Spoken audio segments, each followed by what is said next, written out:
Bien, primero los bloques de entrevistas que vamos a encarar aquí en Fórum con Soledad Díaz García. Soledad, ¿cómo estás? Buenas noches. Hola, ¿qué tal? Muy buenas noches. Muy bien, recorriendo la provincia. De gira, sí, eso te iba a preguntar, porque vienen de Río Cuarto hoy, pero habían estado en Carlos Paz, bueno, ayer.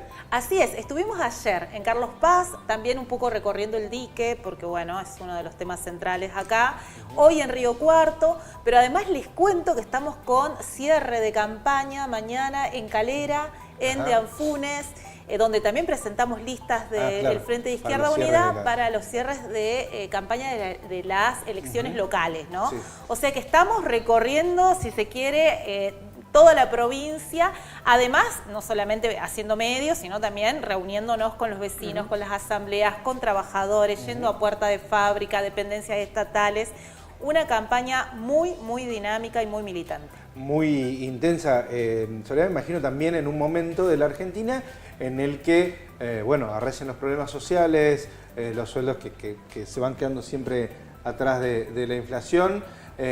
¿Cómo ven ustedes, digamos, esta es una elección provincial, pero si bien es provincial, tiene que ver con toda la realidad económica nacional?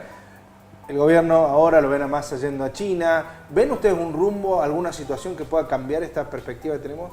Bueno, mira, todos los que han gobernado y los que se postulan para gobernar sostienen el mismo rumbo político que se viene desarrollando y que nos ha llevado a esta situación que vos marcás. Nunca mayor encuadrada el proceso electoral en una crisis social, económica, política también.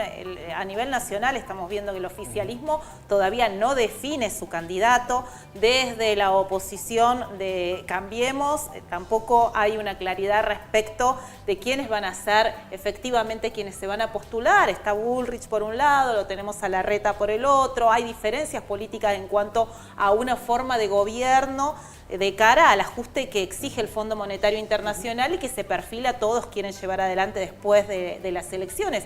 Y en nuestra provincia tenemos 24 años de gobierno peronista que también ha demostrado su desgaste y un fracaso, porque los índices de pobreza, los índices de desocupación, de precarización laboral no son diferentes a los que tenemos a nivel nacional.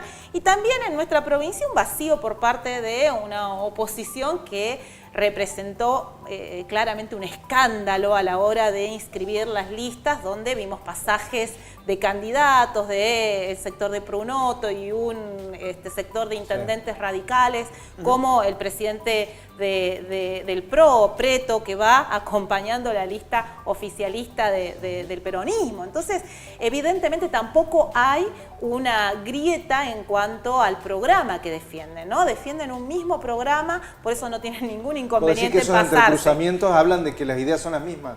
Y todos defienden el mismo rumbo, ¿no? Este rumbo que se ha tomado hasta ahora, que es el del endeudamiento, el rumbo del recorte, del ajuste a los trabajadores y de avanzar con los dictados del Fondo Monetario Internacional, que es la línea común que existe a nivel nacional y que también se impone en nuestra provincia. A propósito de nuestra provincia y del endeudamiento, ¿vienen siguiendo la deuda que va a quedar para las futuras administraciones, sea del mismo color político o si bien puede haber un cambio en el transcurso de siempre ha llamado muchísimo la atención en nuestra provincia el endeudamiento en dólares. Hoy estamos viendo obras faraónicas destinadas a un sector minoritario del capital de nuestra provincia y no a satisfacer, digamos, las necesidades más básicas que tiene la población. No hay generación de empleo. Eso es una realidad. No, al contrario, tenemos despidos. Bueno, ahora hay un conflicto muy importante de la Coca-Cola. Ya tiene 50 despedidos. A principios de año tuvimos en químicos. Hemos tenido, bueno, en diferentes sectores e incluso en el mismo sector público. Mi pregunta va apuntada a lo siguiente, Soledad. ¿Es esta administración de Schiaretti, a diferencia de las anteriores del peronismo cordobés, desde 1999 a esta fecha, la menos peronista de todas? Mira, digo, incluso comparándola con la de Schiaretti en 2007-2011. En realidad ahora hay que saber, hay que determinar cuál es peronista y cuál no es peronista, porque peronismo ha existido en todas sus variantes. Hoy tenemos un gobierno nacional y popular, lo voy a decir entre comillas, que se reivindica peronista, pero ha sido el gobierno que ha firmado este pacto con el Fondo Monetario Internacional de entrega colonial y donde estamos viendo las consecuencias de un renunciamiento de la soberanía nacional en pos de una entrega y un saqueo en virtud del mandato del imperialismo, ¿no? Massa, lo decían ustedes con claridad, viene de reunirse en Estados Unidos, es un nombre de la embajada yanqui en nuestro país. En el caso de Schiaretti, él ha acompañado toda la política de endeudamiento que desarrolló el macrismo, pero bajo el gobierno kirchnerista ha sido el que más ha pagado también esa deuda y bueno, lo hemos visto en nuestra provincia con lo que ha sido la reforma previsional, lo estamos viendo con esta reforma laboral de hecho que se está desarrollando, por eso se producen los despidos en el sector privado para avanzar en una flexibilización laboral. De esto, por supuesto, también hay mucha responsabilidad de sindicatos amarillos que están totalmente alineados con la política del gobierno y que no han establecido ninguna medida de lucha y que, bueno, también han empezado a tener una respuesta por parte de los trabajadores de comisiones internas recuperadas, de agrupaciones clasistas, combativas, claro, y expresiones muy importantes. Yo quiero marcar la Comisión Directiva de Químicos y Petroquímicos de Río Tercero. También han surgido expresiones en el sector público, en el caso de municipales, como el Sindicato de Municipales de Jesús María, que han recuperado un gremio para ponerlo al servicio justamente de terminar con la precarización, la tercerización laboral dentro de los municipios, pero también para rechazar los salarios de hambre que son muy comunes en los municipios, que ni siquiera se respeta allí o no es válido allí el salario mínimo vital y móvil, ¿no? Son problemas centrales y que, bueno, hay que decir que ha fracasado también el peronismo en todas sus variantes como una expresión de las aspiraciones más profundas que en algún momento representó. Por eso también desde la izquierda y desde el Partido Obrero planteamos que hay que construir un nuevo movimiento popular y que ese movimiento popular tiene que tener otras banderas porque las del peronismo caducaron. El peronismo se ha encargado hoy de ser el responsable del ajuste que sufren los trabajadores y en ese sentido entendemos que ese nuevo movimiento popular tiene que tener banderas socialistas, banderas ligadas a los intereses de los trabajadores. Soledad, hoy hubo una novedad con respecto al gobierno también, al que ve que la inseguridad realmente se le ha escapado de las manos y en los últimos días hace presentaciones como por ejemplo los autos de seguridad municipal que circulan por Parque Sarmiento o la de las armas no letales que van a empezar a utilizar aparentemente, la presentaron hoy pero van a estar para después de las elecciones porque van a estar dentro de 45 días. También las había pedido la semana pasada en una conferencia, en un discurso que dio Yarlora en la Bolsa de Comercio, había manifestado la intención de incorporarlas. Bueno, ¿no? Hoy dijeron que las incorporan, que van a llegar en 45 días.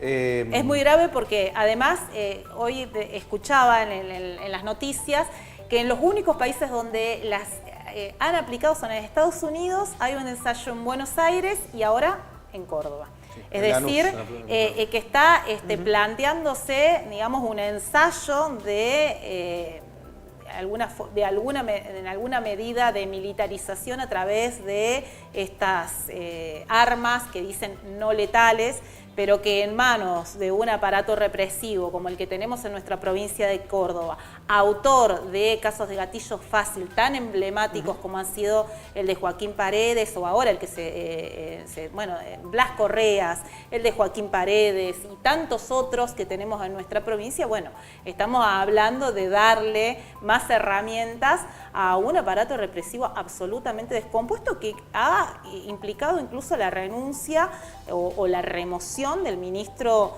de Seguridad Mosquera.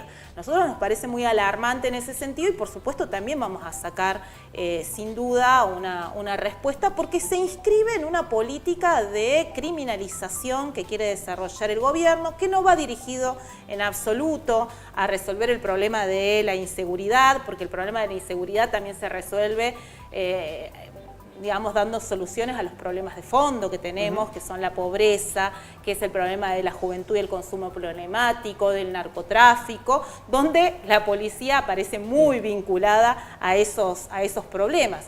y sí lo que se está buscando es reforzar un aparato represivo para que sea utilizado contra los movimientos de lucha, contra aquellos sectores que hoy oponen resistencia al ajuste que se está llevando adelante y que incluso ya estamos viendo también con la participación de la justicia, que ha imputado a dirigentes de la unidad piquetera, entre ellos nuestro candidato a legislador Emanuel Berardo, que es dirigente del Polo Obrero, y que busca dar un mensaje de aleccionamiento y fundamentalmente de preparar las condiciones para un Estado represivo.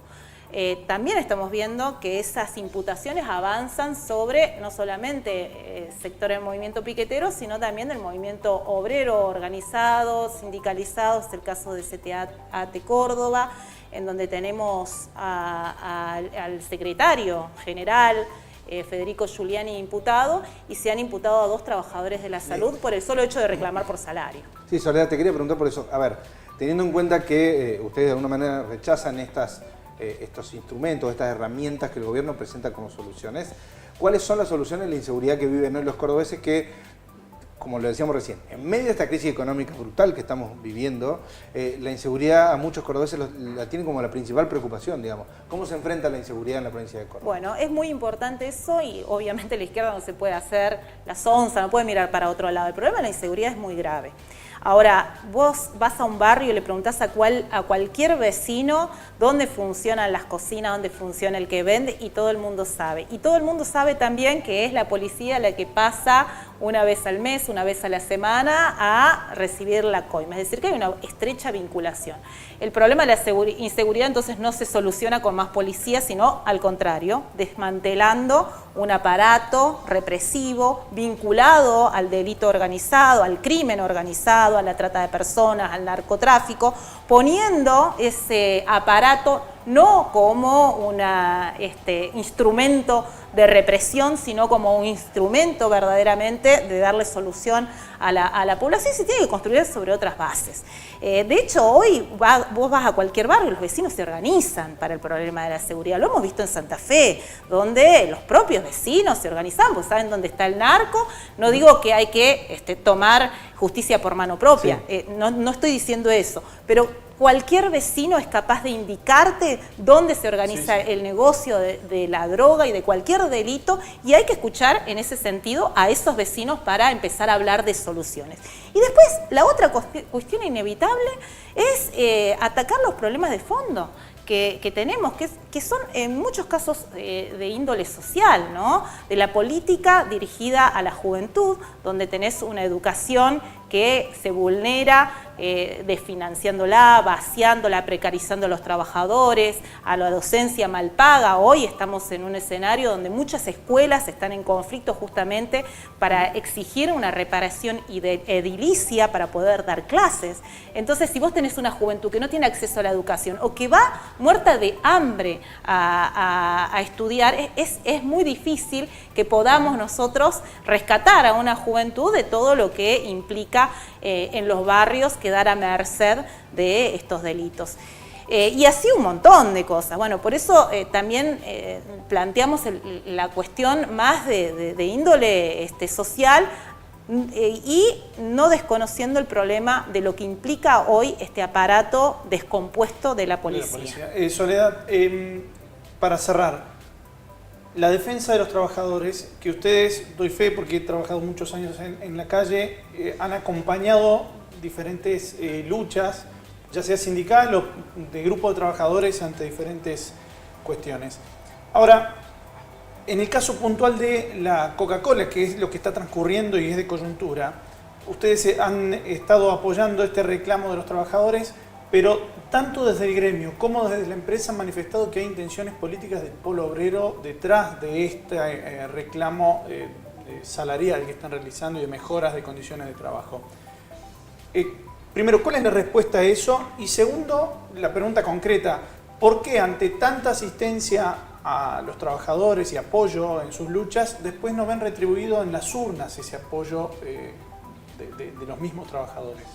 Bueno, la primera parte. Sí. Nosotros, en el caso de la Coca-Cola, hemos prestado un apoyo, que es siempre colateral a la organización que ya de por sí tienen los trabajadores.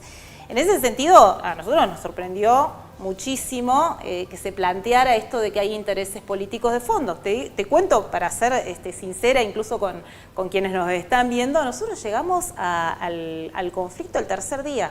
O sea, el día lunes se decretó el paro, los trabajadores fueron hicieron asambleas y una concentración permanente en el ingreso de la Coca-Cola y fuimos el tercer día. No tuvimos ningún tipo de decisión respecto de las medidas que se tomaron y por supuesto nos pusimos a disposición, porque siempre lo hemos hecho. Es más, te cuento que en la provincia se han desarrollado ya 2 plenarios de trabajadores ocupados y desocupados en los cuales han participado organizaciones de la unidad piquetera como el Polo Obrero, que representa justamente al sector de desocupados, y también han participado sectores del movimiento obrero ocupado donde se resolvieron planes de lucha que llevamos adelante movilizaciones y demás. Entre ellos, bueno, químicos, petroquímicos, tuvimos la participación del Sindicato del Neumático Seccional Córdoba, estuvieron los trabajadores del Sindicato de Jesús María, docentes estatales, un sinnúmero de expresiones de lucha del movimiento obrero que se han concentrado en eso. Desde ese espacio nosotros siempre participamos, que no tiene que ver con intereses políticos, sino de unidad estratégica entre los trabajadores ocupados y desocupados. Yendo a la siguiente pregunta, ¿por qué después de tanto apoyo los trabajadores eligen otras opciones políticas? Bueno, porque ahí hay 2 cuestiones distintas, ¿no? Una cosa es la presencia y la colaboración que muchas veces hemos desarrollado, incluso estratégicamente desde el Polo Obrero y desde el Partido Obrero y desde el Frente de Izquierda en cada uno de estos conflictos, y otra cosa es que eso se traslade a que efectivamente la izquierda sea la expresión política de esas luchas. Nosotros entendemos que con el Frente de Izquierda hemos avanzado enormemente. Tenemos una existencia ya de más de 12 años, donde hemos consolidado una bancada en la legislatura, en el Congreso Nacional, incluso hemos consolidado en las elecciones del 2020 una bancada en el Consejo Deliberante de la Ciudad de Córdoba, algo que no existía y que, bueno, nadie puede dudar de que la izquierda viene creciendo. Ahora, uno lo compara con, por ejemplo, esta variante que viene creciendo también como la de Milei, y uno diría, bueno, hay una diferencia entre el crecimiento de la izquierda y el crecimiento de Milei. Evidentemente, lo que busca esta fuerza política es capitalizar el descontento con todo lo que ya existe. Bueno, nosotros veníamos hablando del peronismo y cuál ha sido el rol en este escenario. Bueno, en ese sentido es que nosotros sí hacemos un análisis y tenemos que plantearnos que la izquierda tiene que plantearse como una alternativa de poder. No alcanza con crecer en bancas parlamentarias que son importantes porque son un apoyo a las luchas que venimos desarrollando, pero hay que consolidar una alternativa de poder para los trabajadores y para eso es que nosotros incluso tenemos un debate con la izquierda. Más allá de estar atados a las luchas, es lograr que toda la izquierda pueda convocar, por ejemplo, a un congreso nacional que haga participar a miles de trabajadores detrás de un programa de independencia política y que establezca la necesidad de que se termine con todo este régimen de hambre y miseria y se establezca un gobierno de los trabajadores. Soledad, muchísimas gracias. Muchísimas gracias a ustedes. Bien, gracias por venir. Andy, pausa. Dale. Ya venimos con el candidato a intendente de Malagueño, aquí Gabriel Carvalho.